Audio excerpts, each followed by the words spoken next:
Et bonjour à tous. Aujourd'hui je vais vous donner une chose à surveiller sur chaque lane, un champion, un build, quelque chose, quand vous allez commencer à regarder la LEC qui commence ce soir. Donc on va commencer par la top lane, et à la top lane je vous conseillerais de regarder et de surveiller les champions comme Gwen qui sont très souvent pris dans les match-up tank et qui les détruisent d'autant plus depuis l'apparition du nouvel item Aube et Crépuscule qui donne tout ce que tu as besoin, de la vitesse d'attaque, des HP, de l'AP, un effet brillance qui proc double les effets à l'impact. D'ailleurs un item qui est particulièrement value sur Diana, qu'il faudra aussi surveiller, mais ça un peu partout sur la faille. En jungle, ne soyez pas étonnés du tout de voir des Malphite qui a un clear totalement démentiel et une utilité de fou en ce début de saison 2026. Malphite est un god de la jungle, surveille aussi Nautilus.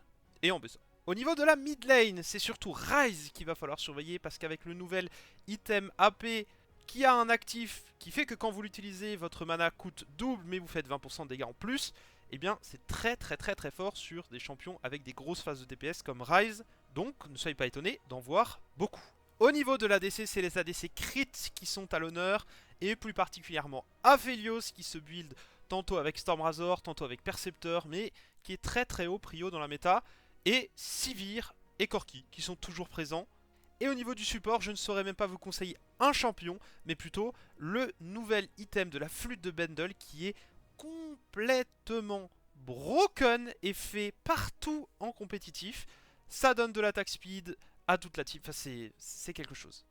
Petit bonus, il y a aussi un build de mage qui peut être fait notamment sur les mage bots avec double item tier, parce que vous pouvez acheter 2 items tier, quand vous en avez fini un vous pouvez commencer le second. Donc à base de diadème, archange et Ecodelia qui fait que quand vous faites des dégâts, vous allez tellement heal vos alliés que vous allez heal comme un milieu, un solide milieu ou une Soraka avec l'asthme. Bref, voilà, très court, très bref. Je vous souhaite un très bon début de split.